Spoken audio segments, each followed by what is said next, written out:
Oh, you're going to record with food in your mouth now? I needed nutritious supplements. Supplements. Sustenance. Whatever. Supplemental sustenance. There we go. Hello.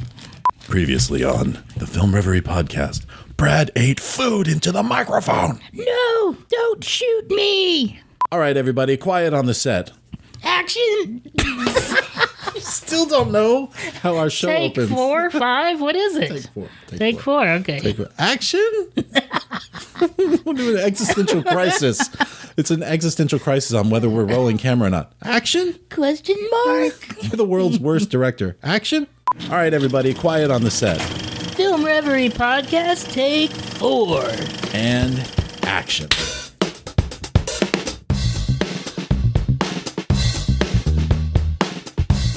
Hello, Film Reverie listeners. This is Michael Beckemeyer, and we're here today with Brad. Yay, me! Yay, me!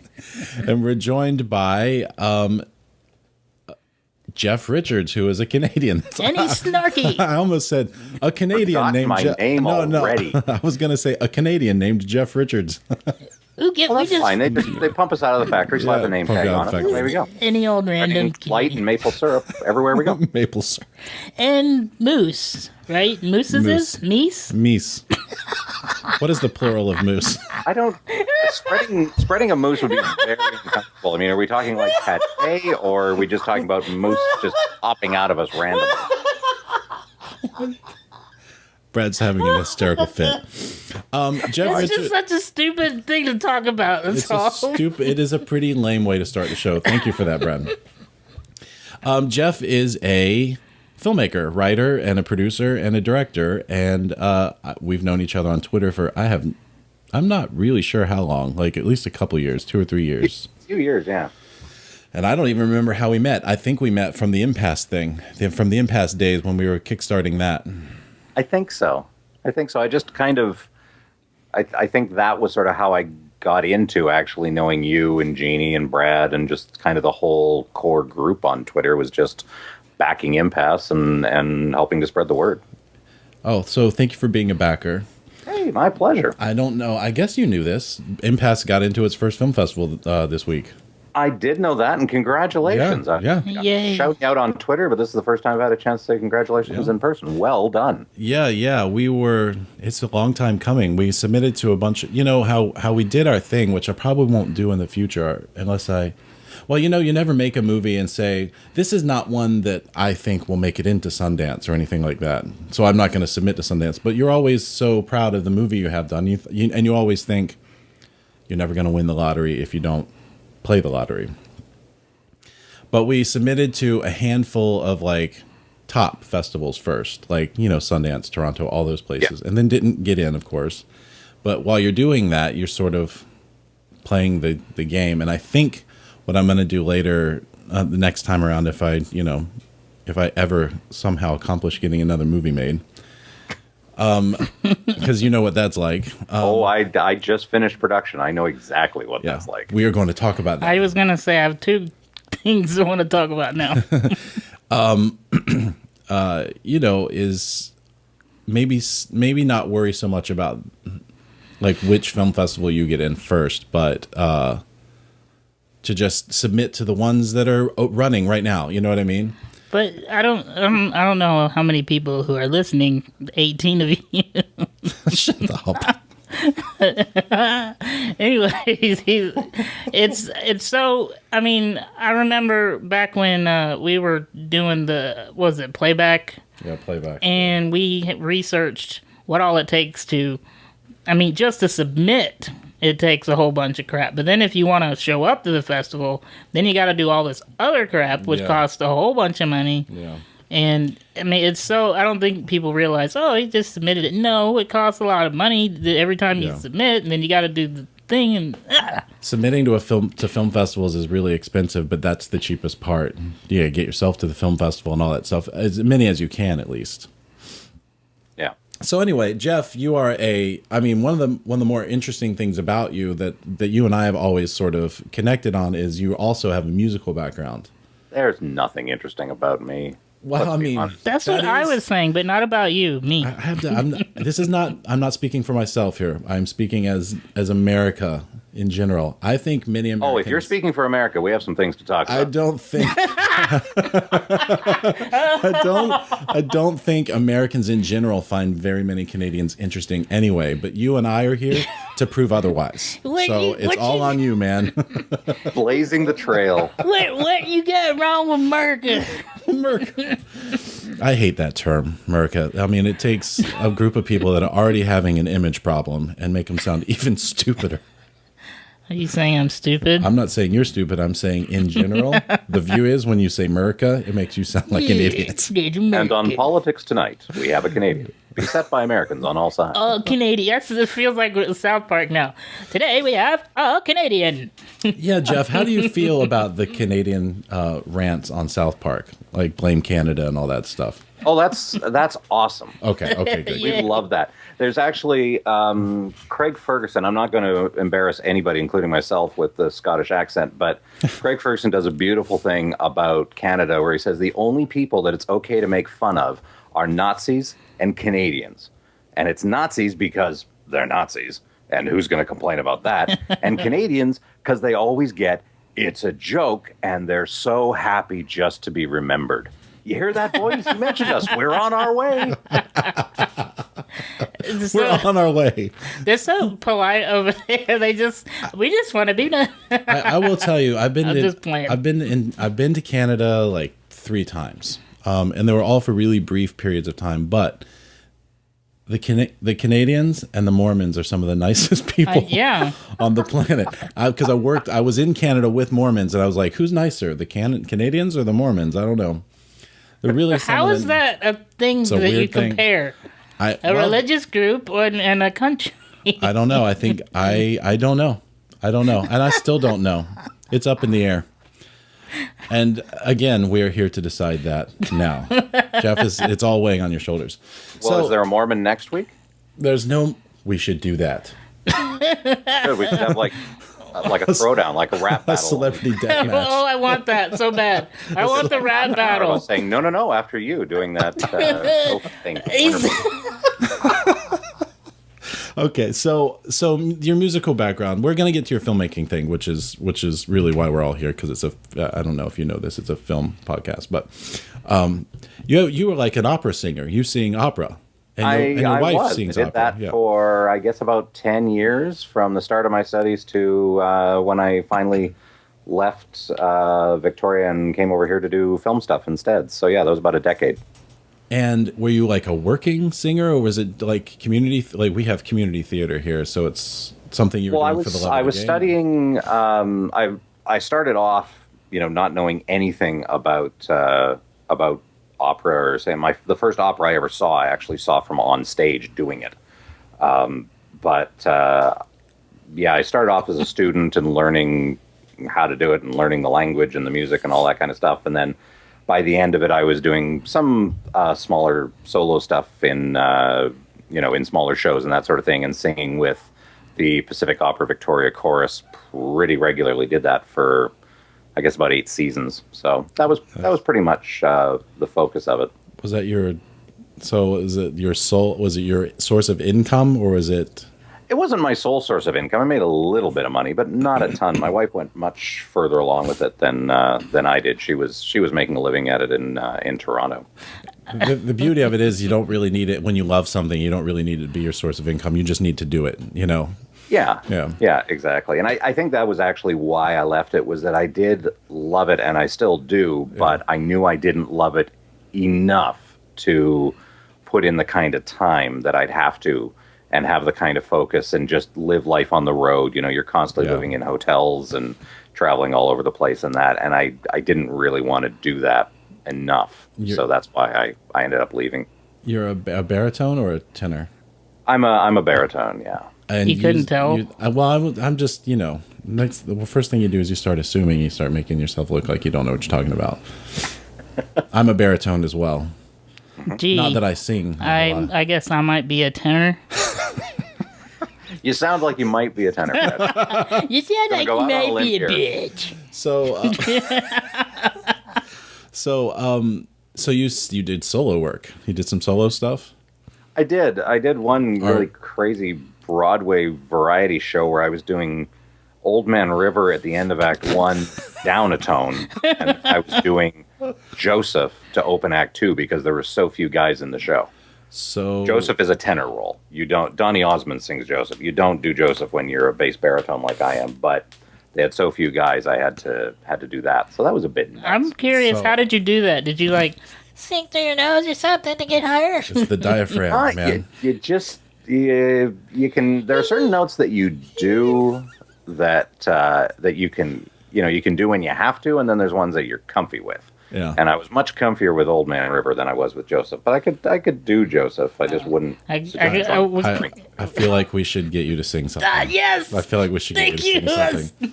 Given the fact that it's 9:30 in the morning over here, and recovering from a cold, that would be new. You're a yeah, but true your voice- artist. You're a true artist. No, the time isn't right. There's too much humidity in the air. My hair is, But your voice would be the deepest with the cold in the morning. We'll sing with you see, there's which won't two make it things any about better. pitch. You want the level of the pitch, and then you actually want to be on pitch. Yes. Yeah. And I'm not sure the second part I'd be all that good at right now. Whatever. Well, I'm just not going to believe He's being you. snarky. I'm not going to believe you until I hear you sing something. And we might not happen today. But when you're ready to come on our podcast and sing something. You don't get on our podcast again unless you sing. You'll be huge. I'll be touring with some movie that I wrote or something. You'll be like, no, you can't come on unless you sing, man. Okay, so you went from being a singer, like an opera singer, like a true, like I sing in like multiple languages singer, into a filmmaker. And how did that transition happen?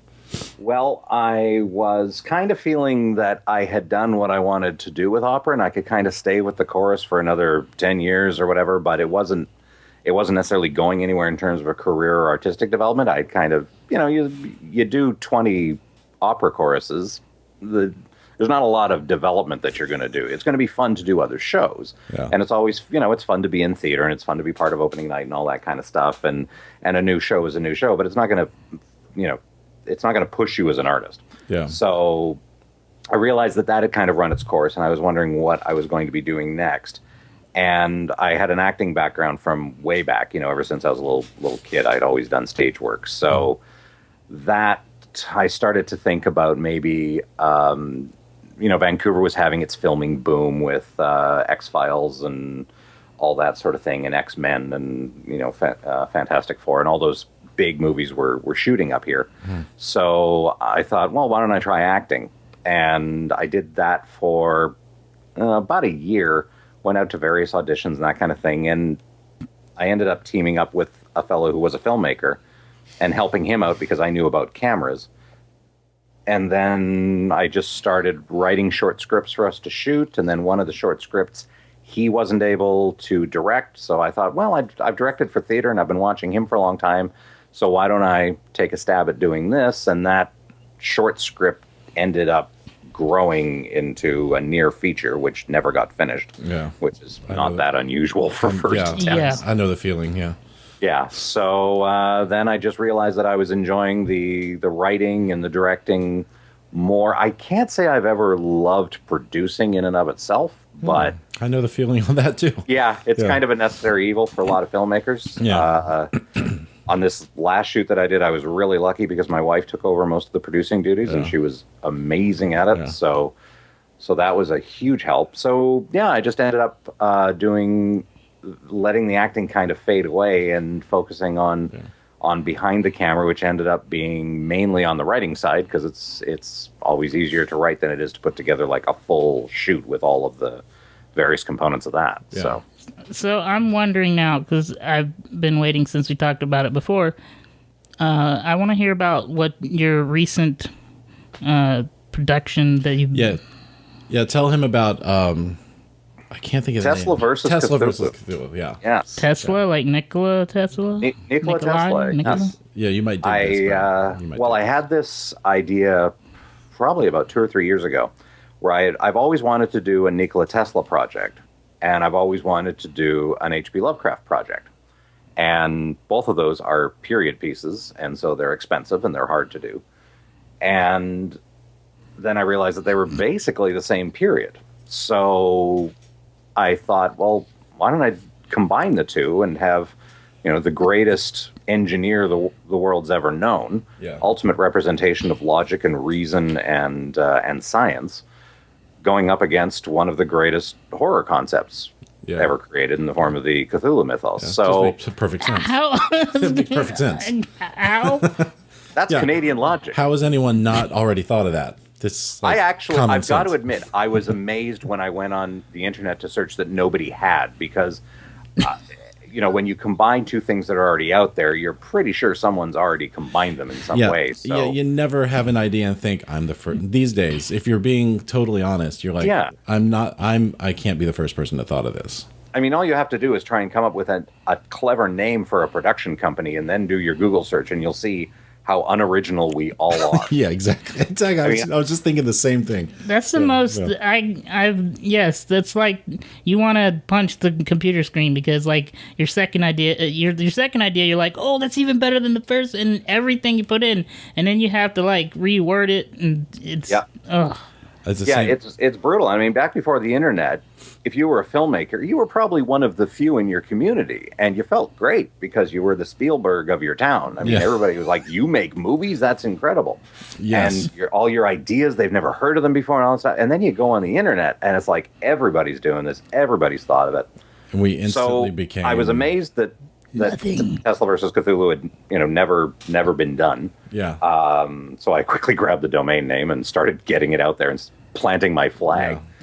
And then I found the Abraham Lincoln versus the vampires. Vampire. Right. Oh, that's what. Okay, see, now I get what you're going for. Yeah, it's a genre blending. I didn't know about that project when I came up with Tesla versus Cthulhu, and then I saw this one, and I'm like, okay, so the comics look kind of cool. The movie did not work for me. I think because it wasn't the Abraham Lincoln we know. Yeah. That's who we wanted to see. We wanted to see the stovepipe hat and the beard and the Gettysburg Address and fighting off vampires, and instead it was this young guy we don't know. So the axe fighting was badass, though. Yeah, the axe fight. Visually, it was a pretty cool movie. But the visuals were great. Yeah, but I don't know if they had the full benefit of their premise the way they tackled it, but. Okay, so the idea. Give us the elevator pitch for a Tesla versus Cthulhu.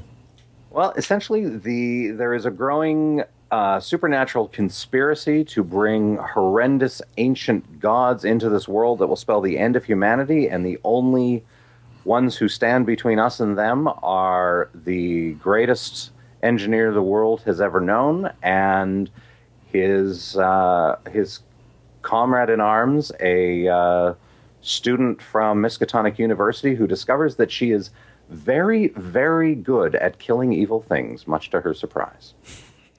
Yeah, are you going to have a scene in there where Nikola Tesla basically electrocutes a dog with the AC current? Electrocuting a dog, that's something that you think is going to bring in the audience? They already did that. I'm just saying that's what he did. He electrocuted an animal, maybe not a dog. It made it hurt worse with dogs. That was Edison.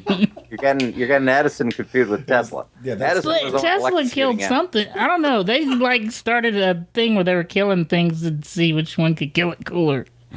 I'm just playing. I'm just joking.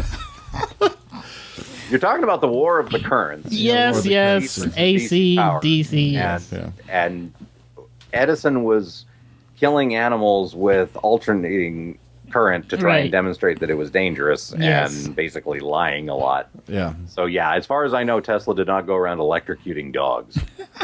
So, no.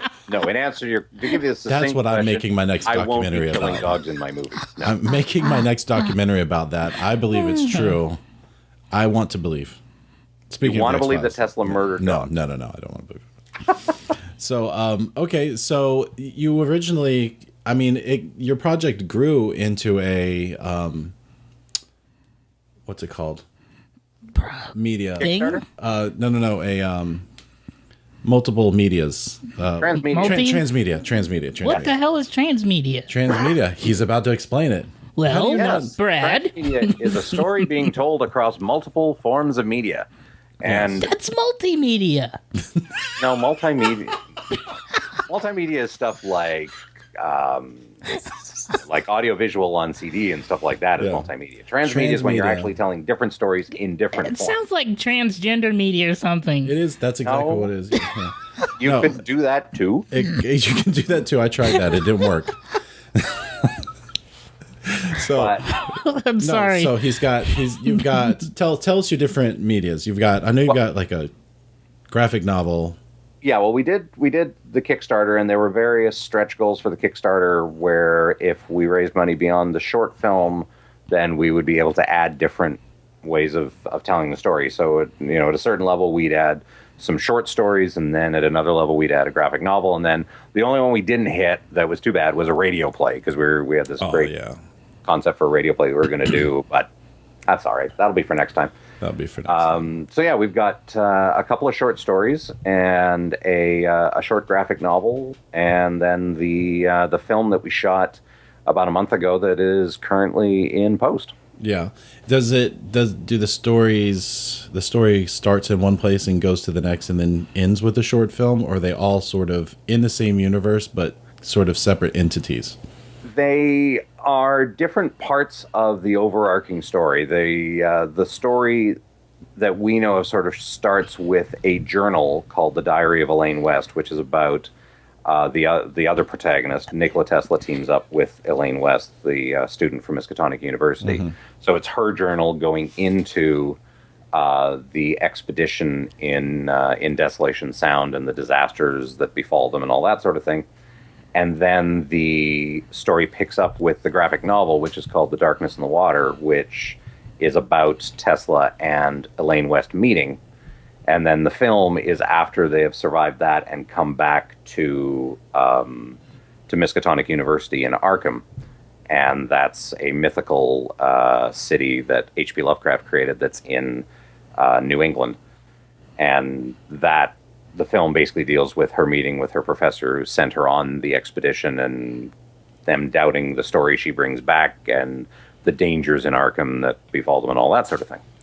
Well, how are you going to release them? You're going to release them one at a time, same time, separately? Well, the short stories have already been released to the backers in the Kickstarter, and the graphic novel has as well. And then the film is currently being finished, and then it will go out to the backers, and then after that we'll start releasing the stories out sort of in sequence, because I've always, I know that there's some, when you're dealing with like a feature, you can't necessarily work with the backers in a particular way because you've got a valuable commercial property that the people who are buying it want it released in a certain fashion.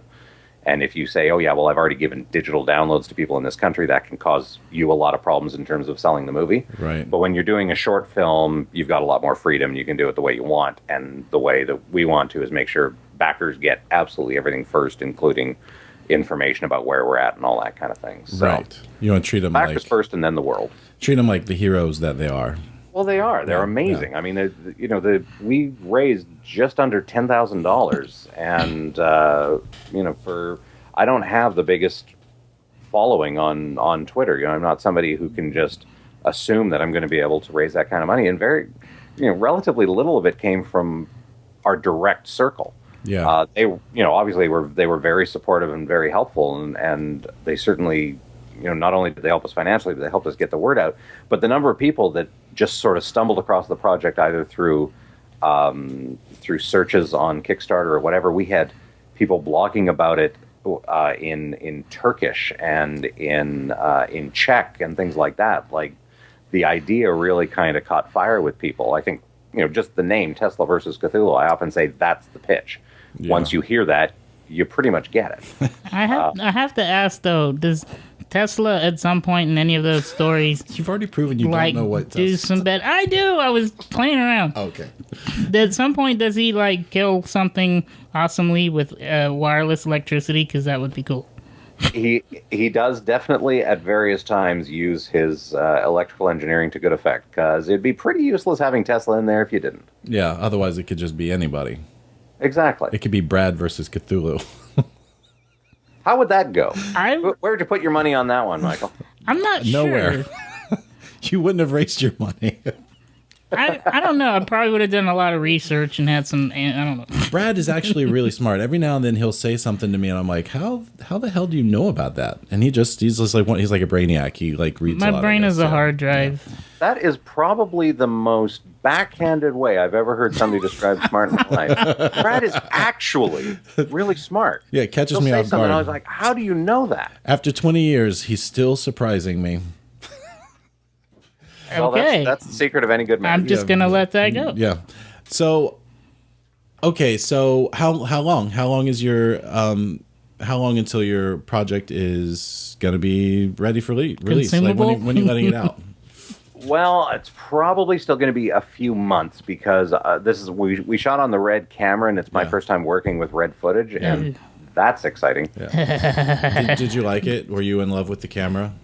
The camera is fiddly, but the image is beautiful. Yeah. It's like a yeah. big square that records things. It is. It's a box that, you look at the box and then you say, oh yeah, and we're going to be ready in just a second, but we have to bolt 8,000 things onto this box. Yeah, and press 20,000 buttons. Did you what'd you shoot on? Was it the Epic or the Dragon? God, what was it? Was it the Dragon? Scarlet? I can't. Scarlet. I honestly, I can't even remember. I think it was the Epic, but Okay. I could be wrong. So did you have a 5K image output? We shot 4K. 4K. Okay. Yeah, because 5K we didn't need. Yeah, and you really you really don't need it. It's like your movie. I'm not talking about your movie. I'm talking about my movie too. We shot Impasse in 5K, and it was like we were geeking out about it. I was like, oh, it's my first time. Last movie I shot was like on a Canon DSLR camera, Yeah, and now we're that's using the same with us. We shot on a D60 for Jacked, and then we shot Tesla on the Red. Right, so it's like a huge upgrade, and you're like, we're going 5K, bitches. We're just gonna we get to with 1K, now we're 5K. You're gonna be so blown away by all the Ks, and then you get closer to releasing it, and you realize that people are gonna watch your movie on the internet. Right, but I want to know, how did that translate to editing? Your first time with all of that? Well, it was also for me at least, it was my first time I was working with an editor who'd done it before. Oh, So you cheated. I won't be cheating again though, because I didn't like, at least for now, I didn't like relinquishing the editorial to someone else, especially when they were on You're the a other side. controller. It's really tough Yeah. to have somebody cut your film unless they're really experienced and can genuinely, bring that authorship to the story, and you can trust them and you have that kind of relationship with them. But if you don't have that kind of built-in relationship, handing off editing is giving away your movie. I want to collaborate. It is my absolutely favorite part of making a movie. It's like all the smart people that are better than you at what you're asking them to do, and working with them. And it's nothing against our editor. Our editor's, he's a pro. He knew technically more about how to edit things than I do. Like, all the stuff, and we cut it on the Avid. And, which is also, I hate it, but that's okay. I'm not in love with the Avid, but he was editing, and I wasn't going to tell him, but our main problem was that he was in LA and I was in Orlando. Yeah. And You got to be in the room. I felt like I needed to be in the room, not necessarily to control him or tell him what to do, but just to talk it out, Yeah, you're not organically part of the process if you're doing it long distance and getting sent temp cuts. Yeah, can't do that. Didn't work. Got to be in the room. So are you cutting your own stuff? I'm cutting it, and I am learning the joys of cutting Red footage on a 5-year-old MacBook Pro. See, that's why I was asking. I wanted to know how So he can answer your question. Yeah. Okay, well, Snarky. basically, Sorry. The fun part, first of all, is converting it into a format you can actually work with. That's what I'm wondering about. Yeah. So the first step was get the production audio from the sound person. So that took a couple of weeks. So then I got that, and we had recorded an audio scratch track into the camera, which would have given me the ability to just sync automatically. Right. But unfortunately, that scratch track ended up being blank. So that I then had to do it all, the old-fashioned way with the slate and get that line everything up manually. It's so funny. You just described my first our same post-production hiccup was we did not have the footage was absolutely silent. Yeah. And we had the 100-year-old technology of cutting and pasting the sound to the picture. Yeah. Yeah, it was old school. I've been there. I shot 35 once, and obviously, we had to, we did that for that as well. But but in this case, I wasn't anticipating it, so it added a week. Yeah. So then once I had all the audio synced in, I then had to output it to basically a 720 QuickTime file so that I can edit with that. And then I'll be able to parachute in the red at the last moment, color correct that, and get my my 4K out. You edit on the lower resolution and then bring the higher and. Exactly. You're doing kind of an online offline edit, basically. Right. Did you what did you record your sound on? Was it like a little portable digital recorder? Yeah, it was just one of the like a Zoom H4s or whatever. Yeah. Yeah, that's what I was telling Mike. We'll talk about it on another show, but we're wanting to do another project, like shoot a movie in a day. And I was telling him that we would just run around with a boom mic and a little, recorder like that, and we're good. Okay, so I feel like our problem when we shot Impasse was that we hired a sound guy who acted like he had the stuff we needed, and then when he showed up, he basically showed up with a Zoom recorder and a boom mic. And I was like, I went into like, we didn't find out until the day of, so it was like too late to replace him. We had everybody in place for 2 days, and we just had to get it all shot and all the time. So we knew when we were shooting that this was going to be what we were going to have to do. Right. I feel like I've got the Tascam version of the Zoom recorder. It's the Tascam. I've got it right here. It's the DR40. And I feel like there's a step up from that might be just a little bit more expensive, that also can handle time code. Right. So I feel like maybe there's like a step up solution from that, like I said, wouldn't be much more expensive, but will also handle the ability so that you can actually sync stuff in post, as opposed to like even Pluralize wouldn't work for you, because you know what Pluralize is? Yeah, there's no scratch track to sync it to. Pluralize is a thing where if you have a scratch track on your DSLR camera or whatever, and you have your recorded audio, Pluralize recognizes the two waveforms and puts them on top. Right. So Pluralize wouldn't work for us either, because the same thing. We had a silent scratch track, like you were saying. Yeah, I've had a lot of experience with that. Yeah. When y'all were talking about that, I was like, what are they complaining about? I've done that so much, it's nothing. Yeah. I've done it so many times that it's like I develop like a second nature with the visual and the audio, and I just like somehow I put it in the right when place. when your windshield wipers don't work and you know you can't travel when it's raining, it becomes normal. Like, we just can't go anywhere and it's raining. So having to attach sound to a DSLR camera or a silent scratch track is just a normal step of the DIY indie filmmaker thing.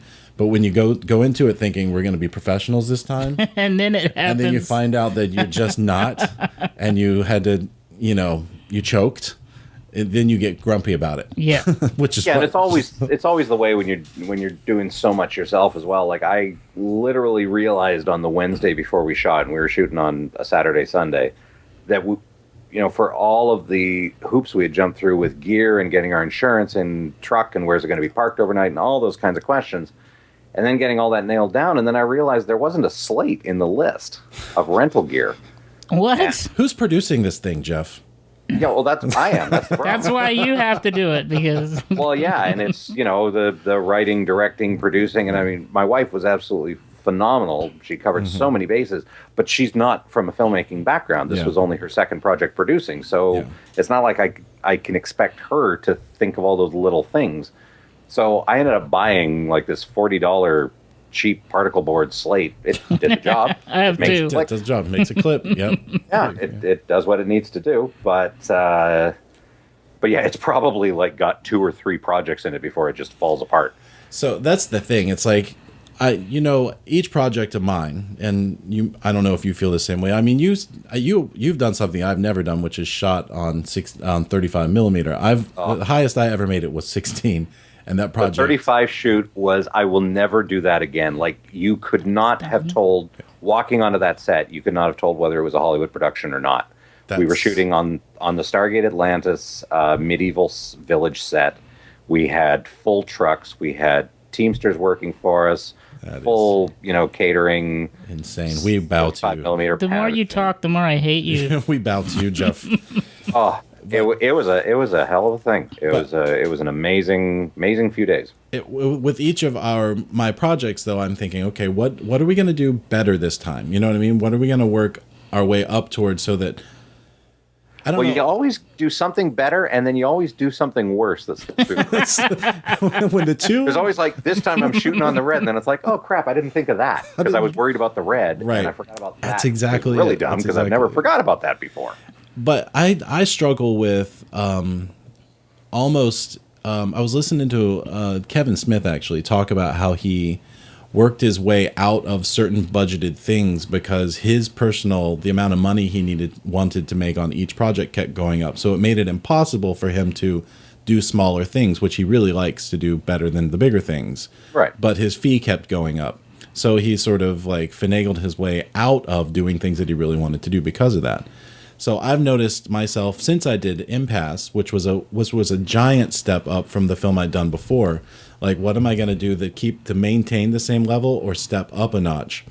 And it makes it harder to actually just be creative because then you're saying, these are the guidelines, these are the ground rules for what we're going to do next time around. And if we don't match these, then I'm not going to do it.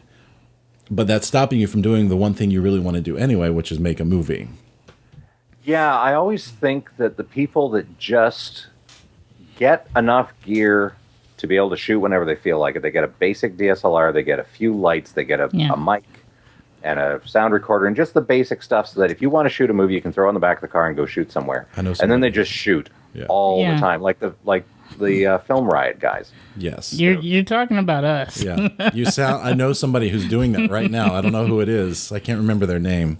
Mike Rickmeyer. And Brad. Okay. And Brad. We're like, we whatever the one doesn't have, the other does. Yeah. So we're constantly like, hey, do you have this? Oh, yeah, I've got tons of those. With pack rats and hoarders, yeah. And the thing is, a lot of filmmakers out there, and I'm as guilty as the next one, you need, like I'm shooting a period piece, which was a nightmare. I can only imagine. And anybody who was along for the ride as a backer, which I know you were, Michael, knows the hell that we went through trying to find a location, because we originally had a set that was in a studio that was going to we were going to get to use it for free, which was organized by the same person who organized our previous, the 35 shoot, where that shoot probably would have cost us about $750,000 if we had been paying for it normally. And instead we shot it for $7,500 because we were getting so many favors. Yeah. So we had a set for Tesla versus Cthulhu, and it was going to be shot in this university professor's office, and it was going to look amazing. But the studio that we were going to shoot in got booked up with paying customers and paying TV customers, which are doing whole seasons. So we got bumped, naturally enough. That's the way it works. But we didn't really have the budget for doing that kind of a set somewhere else. So we then had to try and find something else that would fit. So because I'm shooting something that's set in 1927, I'm kind of already insane. Yeah. Most of the just first of all, independent in Vancouver, filmmaking. There's not a lot of stuff from that era because most of the stuff that was in that era got bulldozed to be replaced by condos. And the stuff that is in that era is like $10,000 a day to rent because it's all high-end wedding venues and stuff like that. And you have to like rent out the whole building because otherwise there was one place that we went to that was going to be $5,000 a day for a library, and right above us was going to be piano class. That doesn't work. Well, since you had a silent scratch track, maybe it wasn't going to matter. Well, it's not a silent film, though. I don't really want to ADR absolutely everything. Yeah. Oh, God. So, for those of you that don't know, ADR is additional dialogue recording. So what is your theory on not your theory. I guess every independent filmmaker, everybody who's tried to make something, actually, it's crazy to try to do it without a ton of money. So the whole adaptability. I don't even know if it's sane to try and do it with a ton of money. I think any attempt to make a movie is inherently insane. Yeah. I've quoted you on this before. One of the things I've heard you say that I really like that really connected with me is you said somebody once asked you what your favorite kind of movies were or what movies you admired, and you said the ones that get made. Yeah, and that's very true. That's a producer talking. We all criticize different films, but anything that managed to get made at the end of the day, no matter how goofy it is or how flawed it may be, is still an incredible accomplishment. Yeah. So what is your theory on being adaptable to the situation? Things change and here's what we got to do so we can keep pushing forward. What's your version of the show must go on? Well, I think probably we try to get too big too fast as filmmakers because we see Hollywood and we want to try and do that. And so little, we go to the things that don't help us first. We try to do action movies, or we try to do period, or we try to do visual effects, and we try to, there's a whole dangerous mode of thinking built into starting out as a filmmaker. It's the same kind of logic that makes people buy a camera before they buy lights. Yeah. Because your camera will get out of date instantly. Yeah. A 650 is a 650. Like my iPhone. Yeah. Yeah, exactly. The cameras now, like it used to be, if you could afford a film camera, great. You had a film camera. Don't let it break down. You're good to go. But now, I spent $7,000 once on a Sony PD-150, which shot 720 by 480. Yeah. And for about 2 years, it was the greatest camera ever. Yeah, we loved the PD-150s back in the day. Yeah. And David Lynch actually shot on PD-150s. He shot a whole movie on PD-150s. Oh yeah, I was shooting everything on that. Yeah. That was my again, my mistake. I bought a camera before I bought lights, so I think that we go to the wrong things when in reality we should get just a really simple, the cheapest camera you can afford, cheapest set of lights, get it used, and just shoot, and grab your friends and shoot things because we worry about getting really high-end actors and getting really gorgeous locations and getting all these things before, in some cases, we've developed enough as storytellers to warrant that stuff. In many ways, you have to give up what you want, so you earn it when you do get it. So you've earned it. So that you can actually use it. Like, there's no point in having, I've seen people that have incredible production values in their film, and they're crossing the line because they don't have that basic vocabulary. And, that's an extreme example, but there's no point in getting that amazing VFX artist working on your movie if you haven't got actors that are as good as that VFX artist, or if you haven't developed enough as a filmmaker to be getting camera movement that's motivated, that fits, or all these other pieces. You really have to let it kind of grow organically. And it's tough because we all want to get better and we all want to jump steps. But I think that not getting too big too fast is really important, and in some cases realizing maybe you have gotten too big too fast and it's time to dial back and do something really simple and really achievable. Now this may be slightly off topic because I usually am, but I was watching a 3D animated movie from Japan the other night, and I was reminded of the problem that I have with 3D movies, and that's that they don't. It's like most of the time they're operating practically with, lights should be here and camera should be here and do this kind of stuff. They try to emulate actual filmmaking, but then every once in a while they'll do this out of the blue, like sweeping shot where the camera's just flying and it's not connected to anything. In reality. Yeah, and it's flying through stuff, and it's like, what are you doing? I can't. It's just throws me out. Because they can do it rather than they should. There's nothing in the story that motivates the shot. That's when you said that. That's what I immediately jumped to. Is like, what is this shot doing other than disrupting my enjoyment of the movie? I hate that they do that. And what I was thinking was, if I ever do a 3D movie, I'm going to do it as if it was a real camera there. And I was even thinking that in the reflections, I want to see like the camera guy holding the camera in a 3D movie. That's how bad that, how mad that That'd made be me. awesome. Have a 3D grip reflected in the light. Like out, And the boom dripping the. so in on the IMDb you can see the goofs, and it's always exactly. yeah. You know, grip and shot on an animated film. Yes. That's one of the things that I feel like why Pixar really, jumped to the top really early on, Right. is because they studied cinematography and lighting so that they could make their movies look like a movie. Exactly. Even though they could do whatever they wanted to do. In fact, I've heard them say, somebody in an interview about Pixar was saying, we don't want to do everything. We want to make our movie look and feel like a real movie. Yes. So you get sucked in. So they actually, even though they can do whatever they want, they try to stay grounded in some kind of reality, even though we have a movie about talking toys and superheroes and stuff and a fish. Yeah, but they're all very simple movies. Yeah. Like they keep the stories very simple and true, and they don't. It's not for them about visual spectacle. It's about telling the story. And if the visual spectacle is there, it's because that's what's needed right then to convey the chase or the danger or whatever. It's not just, hey, let's do a soaring shot through the city because we spent $1 million building this city and want to show it off. Yeah. Okay, so that's your movie. So that's your project. That's a couple of months down the road. And I mean, this conversation, sort of part of this conversation is proof that once you have backers on Kickstarter, they don't really follow along, because I don't think I knew that your other materials were out, your graphic novel and everything. I must have known. You get updates, Michael. There's download links and everything. And that's something that you personally are very good at. I get an update every 2 weeks from Jeff from his Kickstarter campaign. And maybe I knew and I don't know, it didn't register somehow. Well, if you're like me, you back a lot. Yeah. Like I think I backed about 65 projects or so on Kickstarter. I'm not like you. I've backed frequently, maybe once or a couple times a month sometimes.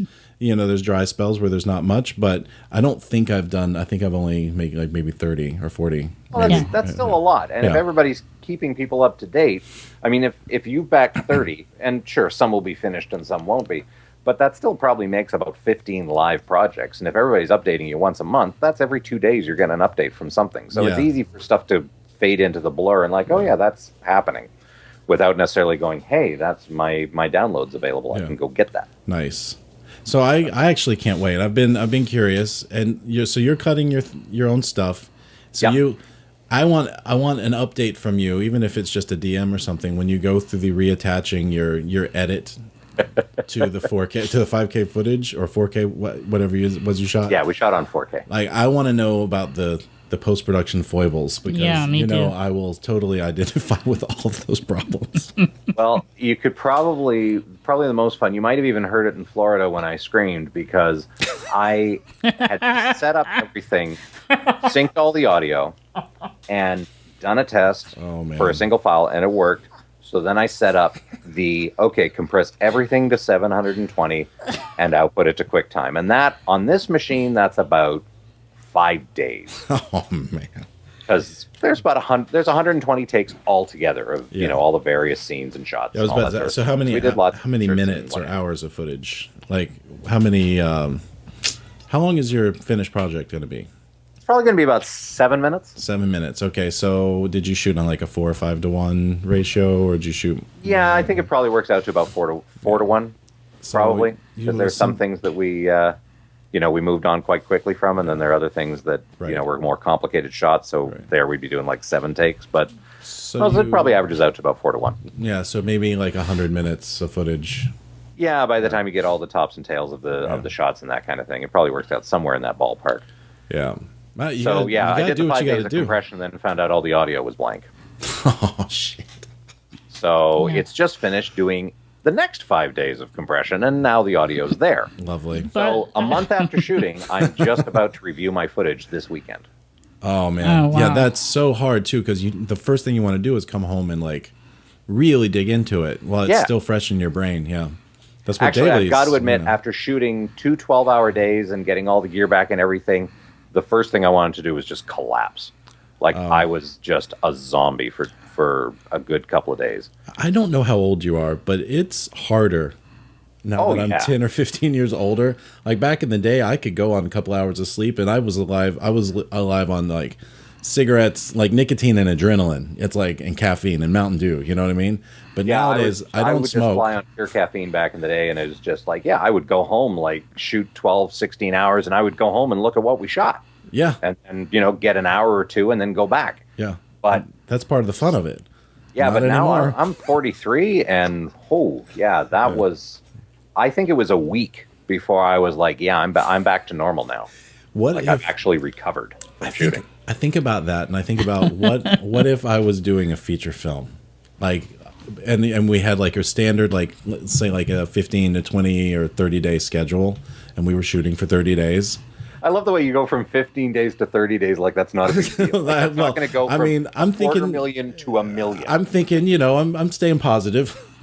Now, actually, my thing is like, what if we were shooting a feature film in 12 days? That's even worse because you're like, there's no sleep in that scenario. But it can be done. But it can be done. I co-wrote a feature film that's shot in 10. Crazy. See? It's possible. Yeah, with a U.S. star, too. Well... Well, and how did it go? Have I seen it? I don't know. Have you? What's the name of it? I don't know what you watch. It's called What Could Have Been, and I don't think you've seen it because I think it's still going through the distribution process. So that's another thing I wanted to talk to you about. We're going to wrap up in a few minutes, but I wanted to talk to you about your writing because you are actually you're one of the few people in my Twitter circle that I know and talk to on a regular basis that actually has been paid to write. Yes, I'm actually one of those rare birds that's actually made money at writing, which is wild. I mean, I haven't made like buy a house money, but I've made buy a car money. So that's good. But I want to hear a quick story if possible. Yeah. Like, how did you get from? How did you get into that? Yeah. Yeah. What was your first job like? My first, well, I mean, it's always the first job kind of moves as you get more experience because it's. The first job might be, what's the first person that said, I want to try and make that script? Mm-hmm. And they're not going to get it made probably because they're the first person and they're probably just as green as you are. Yeah. And they're probably not going to pay you any money, but there was like a real kind of half-assed deal, memo, option agreement, whatever. And there's the first person who actually writes you a check that you can like cash and go buy something with, even if it's only a bottle of booze to celebrate. Then there's the first, this is actually a real check. Like this is 4 figures, 5 figures. You're taking all the fun out of filmmaking right now. No, you're supposed to strike it rich. Tell us about how you strike it rich. That's reality. You're talking about what we live every day. Disappointment and rejection. You're talking about disappointment and misery and self-loathing. I know all about that. Being broke but still making movies. I don't need any information about that, guys. No, I worked in independent film, and I'm actually just in the process right now of kind of making the transition from working in Canadian independent film to trying to write for American studio system film because the bottom has completely fallen out of indie film. Yeah. And crowdfunding's part of it, and it's awesome that people are getting an opportunity to tell their stories, and that's fantastic. But independent film, when I started, was a real, genuine sub-industry. And there were real budgets and all that. And that stuff still exists.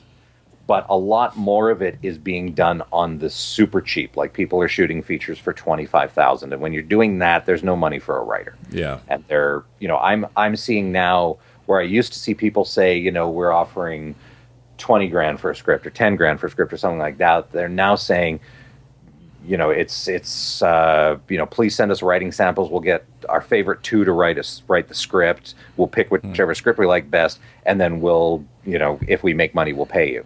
And people are submitting. So basically, I sort of saw it go from a stage where people would like pay you maybe $5,000 for a rewrite or $10,000 for a rewrite, which isn't much by the guild standards, but you can make a living at it. Yeah, and it's better than like nothing. Yeah, exactly. Yeah. And the problem is that there's it's always the pressure from the new people in town, right? If there's enough people willing to work for free, then producers will go for that, even if they're not necessarily getting the same quality, because that's $5 grand, 10 grand, 20 grand, whatever the fee is that they don't have to raise anymore, and that makes them happy. So yeah, when I started out, there was, either people were raising private equity or up here in Canada, there's a thing called Telefilm, which is a government agency that I don't really know what they're doing now. The bottom kind of fell out of that too in the global crash in terms of how much money everybody had and all that stuff. Yeah. But they used to fund development of projects, and I got some paychecks out of that. I got some paychecks out of people that were doing private equity raises and stuff like that. So yeah, it was possible for me for a good, I don't know, 5-7 years to I was getting paid to write independent scripts. I have one last question. Yes, sir. How is making films in Canada better than America? I don't know. Come on, be snarky. No, I don't know if I'm going to say that it's better. It's I first of all, I haven't made films in America, so I can't say, it's different this way or that way. You don't watch the DVDs and the behind the scenes and the. Oh, well, yeah, but I mean, it's not like David Fincher is talking to my experience up here. We're on Fincher, different levels. David Fincher's like, I'm going to Canada. It sucks down here. I'm just trying to goat you. All this money and this studio support and closing down freeways and stuff. No way, man. I'm going up to Canada. Yeah. So what is that? I can't read that on the screen that you type. No, it's be well, have fun. I'm just talking about the script at the end of the thing. Don't worry about that. Let Jeff talk.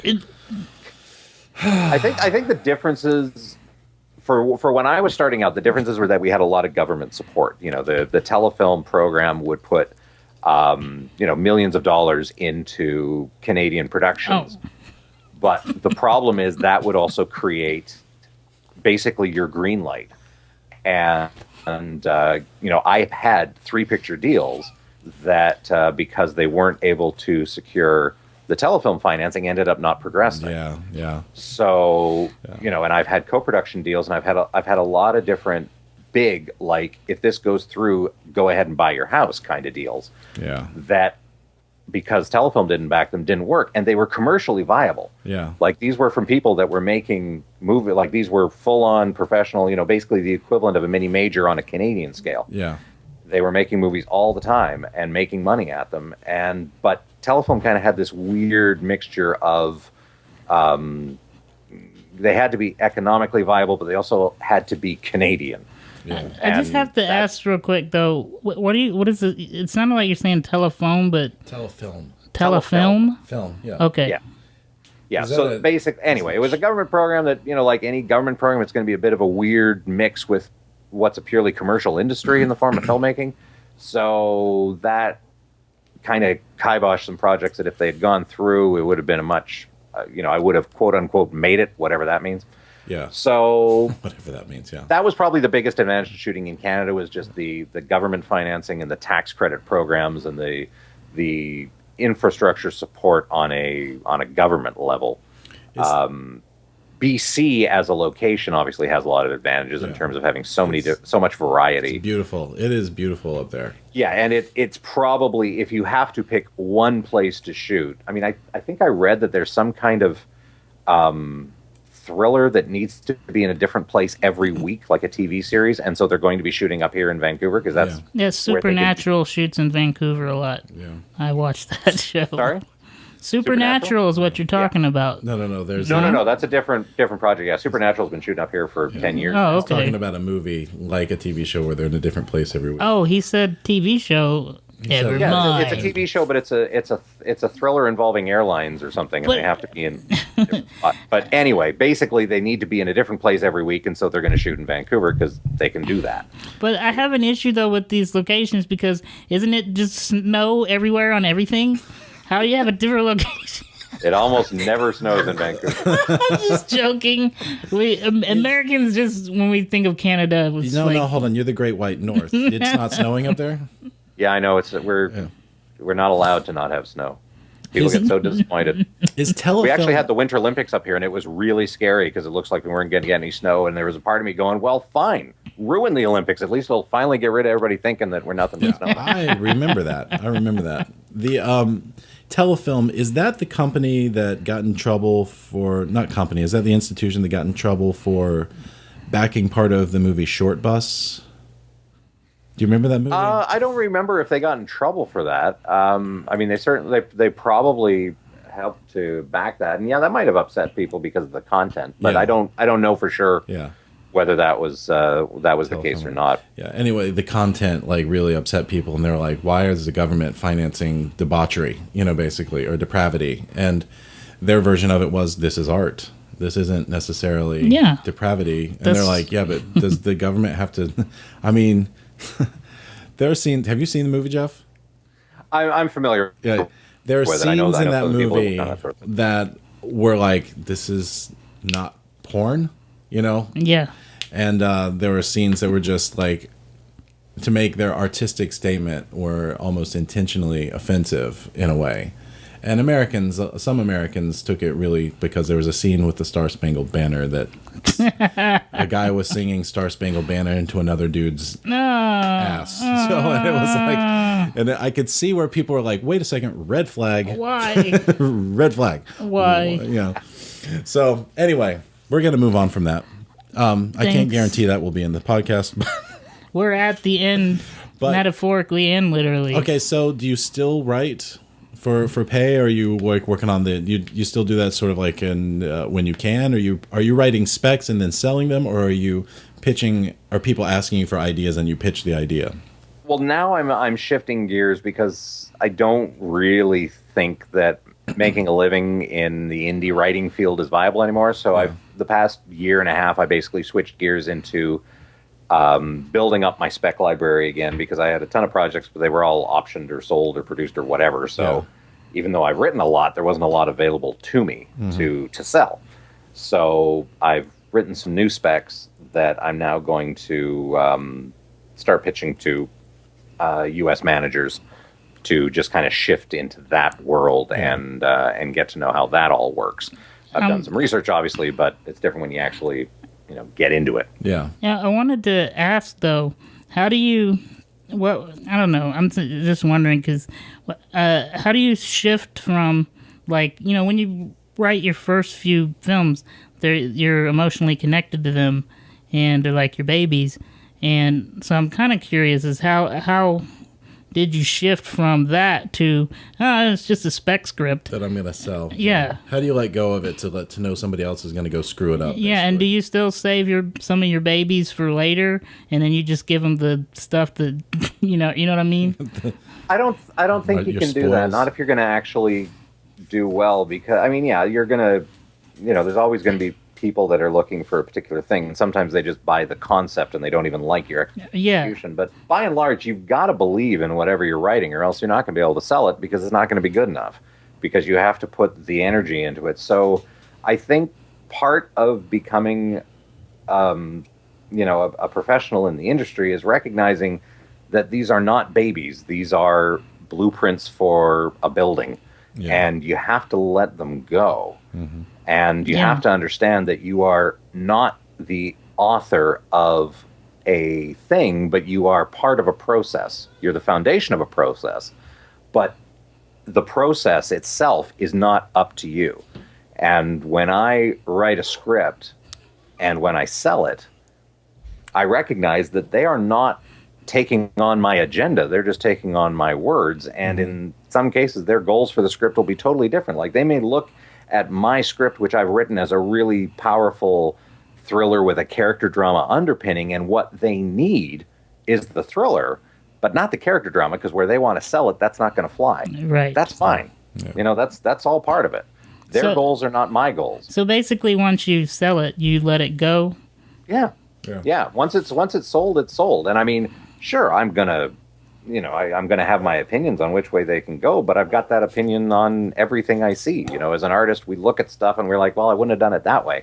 But it's important to recognize it's not your call as the writer, once you've sold it, as to how it's going to get done, any more than it's my call as to how a big Hollywood movie gets made when I didn't write it. At the end of the day, it's the producer's call as to how it's going to get made, and so they hire a certain director, and they, do all the stuff they do with distributors and studios and editors and script doctors and other writers and all that, because they have their goal.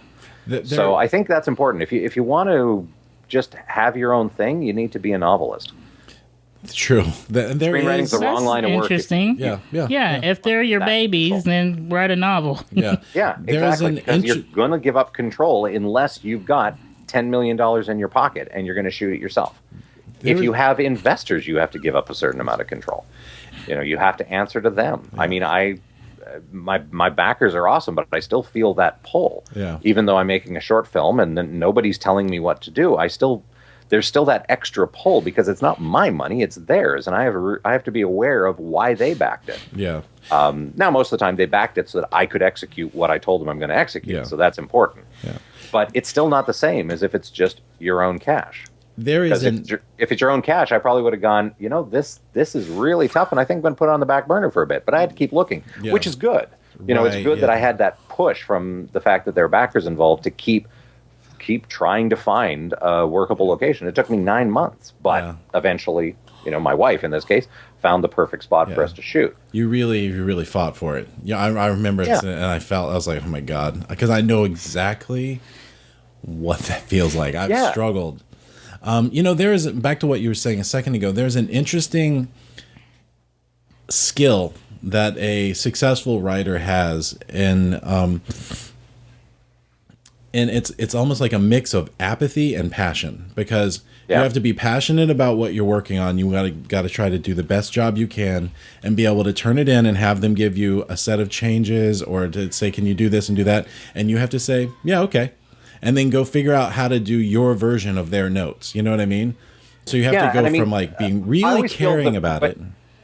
I always feel that when they hire me, they're hiring the expertise. So if they say, hey, I want to do this with it. I mean, I had a script that was, going to have a multi-million-dollar budget, and it had director attached and all that stuff. And we had meetings, and, the executive producer was who had hired me.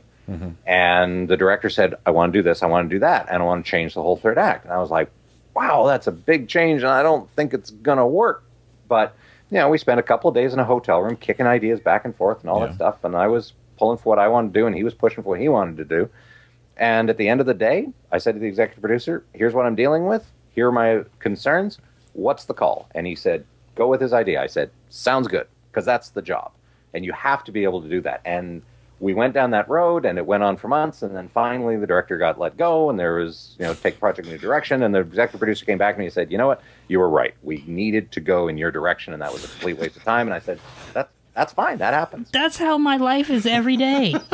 I'm like, here's how you should do it. No, I'm going to do it my way. And then it's like later, I told you so. Hire Jeff Richards and Brad because they're always right. And hire me because I'm going to try to keep it, I don't know, artsy. Make it dark and fun. Yeah. I need to tighten up that elevator pitch a little bit, Michael. Yeah. I'm not sure if they hire me because, I don't know. That's not the best. It's not the strongest. It's not the strongest pitch. Okay, you might want to tweak it. But you're right. You need to have that combination of passion and apathy because you need to be... And apathy is obviously a very strong word. Right. But you need... I think more than... If I could reshape that, I think it's more that you need to be passionate about your project, but you need to understand the realities of the filmmaking industry and that you are not in charge. And you have to be okay with that. Yeah. Because the person who's in charge is the person who has the money. And that's the way industries work. The person who is risking the cash or who is representing the people who is risking the cash, they're the ones who are calling the shots. Yeah. And all you can do is give them your best. And it's the same with any other aspect of the filmmaking world. A production designer might have an idea of how the set should look, and they might get overruled. Fine. Yeah. An actor might decide take 3 was the best, but they use take 7. Yeah. Okay. Yeah. That's part of working in film, is accepting that you just have to put your best work out there and understand that it's someone else's decision what aspect of that gets used. Okay. That was a great answer. In conclusion, if you had to give Jeff Richards Indie Filmmaking 101 your top 3 pieces of advice, what would they be? Shoot more. Shoot more. Yeah. Stay simple as long as you can. Mm-hmm. And stay focused. Yeah. Focused in terms of like your overall goal or mission, or focused and I think within a that's, project? Like I will probably have more of a career as a writer than as a director because it's really hard to pull off both. Yeah. You usually are going to get known as one and then maybe evolve into another if you're lucky. And that's the same of any hyphenate. I mean, George Clooney has done a lot of things, but he's done them on the back of his acting reputation and the power he wields. Mm-hmm. And the same thing with all of the, the big stars that do multiple things, is they've usually leveraged their influence in one area to get into another. But if you walk in the door as a director, writer, producer, unless you're raising all the cash yourself, it's going to be really hard to make a living. Yeah. Because people want a director. Yeah. Or they want a writer. So I think, for me, trying to do the writer, director, producer thing for so long sapped a lot of energy. Yeah. And if I had just focused on the directing or on the writing, then I think things probably would have happened quicker, but that's okay. It's a we've all seen that picture on the internet that shows, how you think your career is going to be, and it's just a straight upward line, and how your career will be, and it's a scribble. Yes, scribble. Yep. Because it is. You go up, you go down, you go back, you go forward. I have literally I've had newspaper articles written about deals that I've signed, and this is the next big guy and all this stuff, and nothing happened. Nothing happened. Nothing happened. It didn't. It didn't. The project didn't get made, and then a couple years later, a new deal and a new project, and it's going to happen. And in each case, if these deals go through, I am fine. Like in one case, if a deal had gone through, I literally could have hung it up at that point. I wouldn't have had to work again, dude. But that's so hard. The financing didn't come together, so it doesn't happen. I just have one last quick question. We keep wanting to end, but we keep talking. It's a good talk. Good talk. But no, I just want to know, because Mike and I listened to the Nerdist podcast the other day with Kevin Smith, and I was just wondering, because it sounds like Tesla versus Cthulhu is like, a personal project, not necessarily a commercial one. And I just want to ask, are you at the point in your life where you're doing what you love? I always try and make sure that I do what I love, which is one of the reasons why I'm probably 43 and haven't quote unquote broken through, because I've done a lot of different things. I studied philosophy in university. I did singing for 10 years. I've done acting. I've done, computer stuff. I've done all sorts of different things. Mm-hmm. But I always try and make sure that what I'm doing is something that I love some aspect of it. But I think it's really important in terms of keeping your sanity to recognize that all of these things are either jobs or they're hobbies. But in either case, they can't be your entire life for two reasons. One of them, that sucks, because there's way too many ups and downs. And if it's your entire life and there's nothing else to ground you, then you're probably going to break, unless you're made of much sterner stuff than anybody I've ever met. And the other thing is, if it's your entire life, you're not bringing anything to it.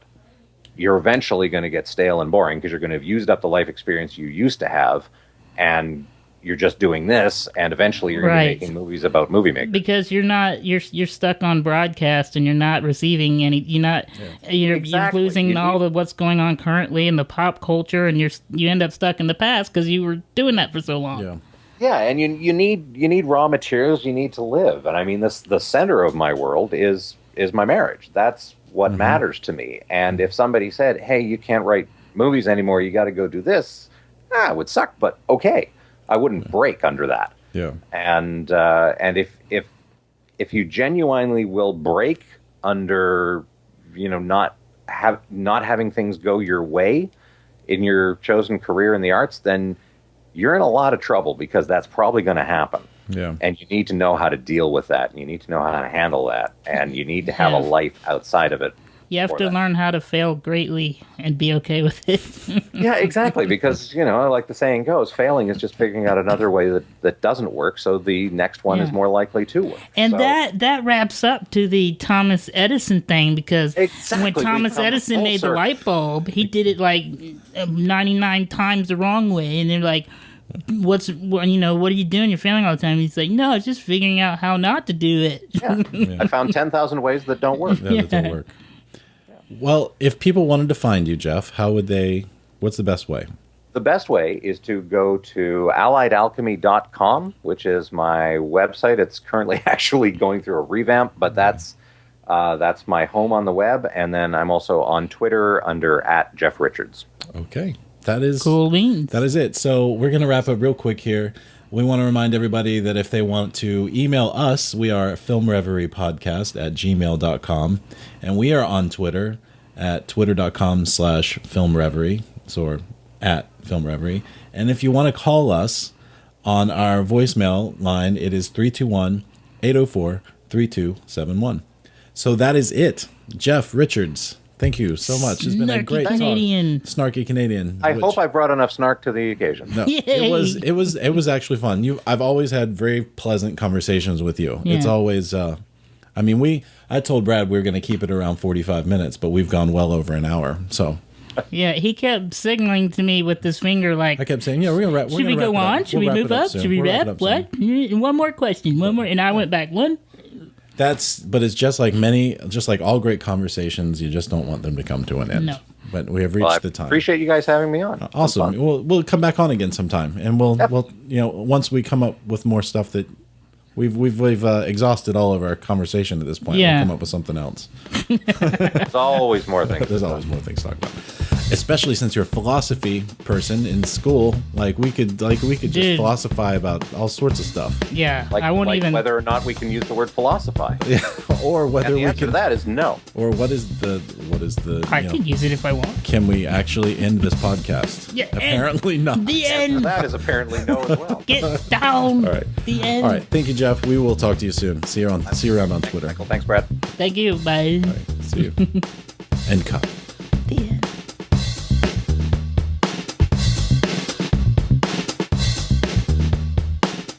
Film Reverie is a production of Broken Sunset Films, LLC. It was created and is produced under a Creative Commons license by Michael Beckemeyer and Bradley Kingston. Copyright Broken Sunset Films, LLC, 2014.